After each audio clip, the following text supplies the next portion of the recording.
नमस्कार, मैं रंजीत चौहान। आप देख रहे हैं द न्यूज ओशियन। इस वक्त की सबसे बड़ी खबर आ रही है कश्मीर से।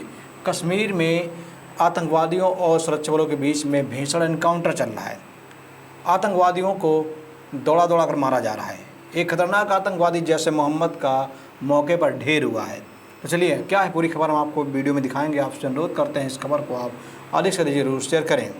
सुरक्षा बलों को वांद कापोरा में आतंकवादियों के छिपे होने की सूचना मिली थी, जिसके आधार पर घेराबंदी की गई और तलाशी अभियान चलाया गया। कश्मीर संभाग के अवंतीपोरा में सुरक्षा बलों और आतंकवादियों के बीच मुठभेड़ चल रही है। सुरक्षा बलों ने अभी तक 2 आतंकवादियों को मार गिराने में सफलता पाई है। मारे गए आतंकवादियों में से एक की पहचान जैश ए मोहम्मद के आतंकी कैसर कोका के रूप में हुई है। कोका घाटी में साल 2018 से सक्रिय है। वह घाटी के युवाओं को गुमराह करके और लालच देकर आतंकवाद में ढकेलता रहा।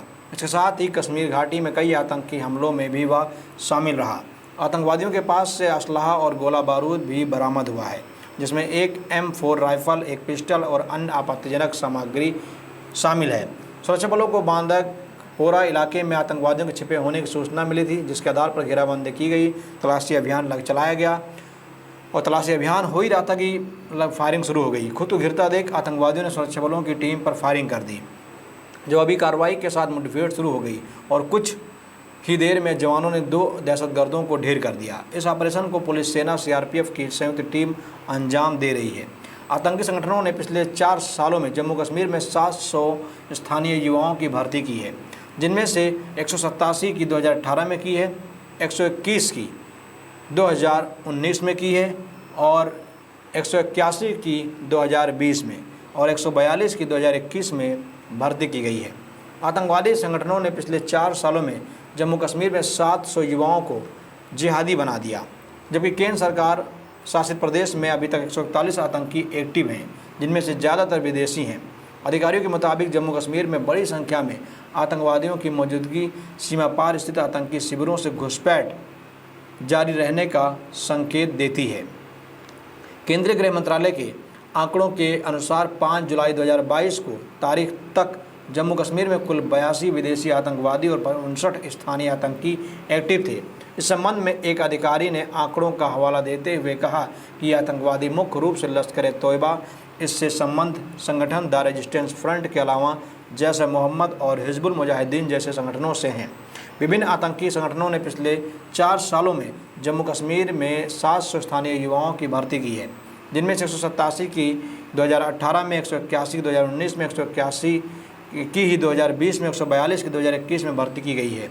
इस साल जून तक अंत में 69 युवाओं को आतंकवादी बनाया गया है। 69 युवाओं को आतंकवादी बना दिया गया। वहीं सुरक्षा बलों ने इस साल तक अब तक 55 मुठभेड़ में 125 आतंकवादियों को मार गिराया है। इस साल आतंकी घटनाओं में अब तक 2 सुरक्षाकर्मियों की जान गई है और 23 अन्य घायल हुए हैं। जम्मू कश्मीर में इस साल 20 आम नागरिक भी मारे गए हैं। इसके साथ ही इस वर्ष केंद्र शासित प्रदेश में 8 ग्रेनेड हमले हुए हैं। आंकड़ों के मुताबिक जम्मू कश्मीर में 2021 में आतंकी घटनाओं में 146 आतंकी और 41 आम नागरिक मारे गए थे तथा 3 सुरक्षाकर्मियों की जान गंवानी पड़ी थी। पिछले साल आतंकी घटनाओं में कुल 63 आतंक सुरक्षाकर्मी घायल भी हुए थे। तो घाटी का ये आंकड़ा बहुत डराने वाला है। घाटी में जिन युवाओं को नौकरी चाहिए, जिन युवाओं को देश की सेवा करनी चाहिए, वो युवा आतंकी गतिविधियों में शामिल हो रहे हैं। वो आतंकवादी बन रहे हैं। वो आतंकवादी बनकर देश के खिलाफ बंदूक उठा रहे हैं और ऐसे युवा मौके से पहले ही गोली का शिकार, मतलब अपनी ज़िंदगी पूरी करने से पहले ही गोली का शिकार हो जाते हैं। बता दें आपको कि घाटी में पिछले 3-4 सालों से ऑपरेशन ऑल आउट के तहत बड़ी ख़तरनाक तरीके से भारतीय सेना ने ऑपरेशन चला रखा है और ऐसा कोई दिन नहीं है कि जब आतंकवादियों को अरेस्ट न किया जाता हो, उनको मारा न जाता हो, उनको ढेर न किया जाता हो। अब तो एक और बड़ी खबर ने आतंकवादियों को पसीने छुड़ा दिए हैं, खासकर उनके रहनुमाओं को पसीने छुड़ा दिए हैं। अब आतंकवादियों को मदद देने वाले जो उनको अपने घर में छिपाते थे, घर और गाड़ी देते थे, ऐसे लोगों की संपत्ति भी अब सरकार जब्त कर लेगी। मतलब आतंकवादियों को पनाह देने वालों की पूरी संपत्ति कुर्क कर ली जाएगी, नेस्तनाबूद कर दी जाएगी। जम्मू कश्मीर पुलिस मुख्यालय ने आतंकी गतिविधियों में सहायता करने के लिए उपयोग में लिए गए 4 घरों को कुर्क करने और 3 वाहनों को जब्त करने की मंजूरी दे दी है। पुलिस मुख्यालय की ओर से विभिन्न आदेशों के तहत 4 घरों को कुर्क करने की मंजूरी दी गई, जो आतंकवादी गतिविधियों को अंजाम देने और सहायता करने में शामिल थे। साथ ही अवैध गतिविधियों में शामिल एक दोपहिया वाहन सहित 3 वाहनों को जब्त करने की स्वीकृति दी गई। आतंकवादियों को रहने के लिए दिया गया घर।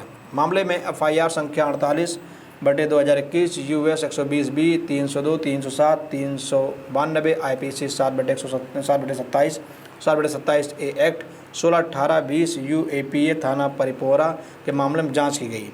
जांच में पाया गया कि आरोपी बाबर सुहेल पुत्र मोहम्मद यूसुफ सोफ़ी, आरोपी आदिल मोहम्मद लोन पुत्र मोहम्मद लोन निवासी लवायपोरा, आरोपी मुजफ्फरपुर अहमद मीर और रमीज अहमद मीर निवासी मलूरा के घर का इस्तेमाल CRPF कर्मियों पर आतंकवादी हमले में शामिल 3 आतंकवादियों को सहायता देने के लिए किया गया था। 4 जवान घायल और 2 जवान शहीद हो गए। इस आतंकी घटना में CRPF के 4 जवान घायल हो गए, इनमें 2 शहीद हो गए। जांच के दौरान यह भी पता लगा कि आरोपियों ने आतंकवादी हमले को अंजाम देने के लिए कई बार आतंकवादियों को अपने घरों में रहने और सभी प्रकार की सहायता देने में मदद की है। एक अन्य मामले में FIR संख्या 95/2021 US 307 IPC 7/27 IA act 13-16-18-19-20 UAP police station हरवान श्रीनगर में यह पाया गया कि एक और घर का इस्तेमाल आतंकवादी गतिविधियों के लिए किया जाता है। आरोपी आशिक हुसैन भट्ट इसमें आतंकवादियों को पनाह दे रहा था। एकत्र किए गए सबूतों को देखते हुए साबित हो गया कि घरों का इस्तेमाल आतंकवादियों की मदद देने के लिए किया जाता था। सवाल ये है कि वाहनों का इस्तेमाल भी किया गया। इसके अलावा यह भी पता चला कि स्कॉर्पियो जिसका रजिस्ट्रेशन नंबर HR51AR507 है, लतीफ़ अहमद काम्बे के नाम पर रजिस्टर्ड है। इसके अलावा Piaggio registration number JK13E7129 Aqib Yusuf Mir पुत्र मोहम्मद यूसुफ मीर के नाम से रजिस्टर्ड है और TVS scooty registration number JK13G27267 Ahmad Malik के नाम से रजिस्टर्ड है। गैरकानूनी गतिविधियां रोकथाम अधिनियम 1967 की धारा 25 का इस्तेमाल करते हुए DGP जम्मू कश्मीर ने इन मामलों में अचल चल संपत्तियों की कुर्की जब्ती की मंजूरी दी है। मालूम हो कि वर्ष 2021 के दौरान पुलिस मुख्यालय ने UAPA के तहत 75 वाहनों, जिसमें ज़्यादातर 4 पहिया और 2 पहिया वाहन शामिल हैं, 5 मकान, 6 दुकानें, ज़मीन और नकदी जब्त करने की मंजूरी भी दे दी है। तो सवाल ये है कि सेना अब बड़ा एक्शन ले रही है, और जब सेना बड़ा एक्शन ले रही है तो सेना के जो आतंकवादी रहनुमा है उनके पेट में दर्द हो रहा है, तकलीफ़ हो रही है, और ये तकलीफ़ अच्छी लग रही है। मेरा आपसे निवेदन है, अपनी राय जरूर दें। बहुत बहुत धन्यवाद।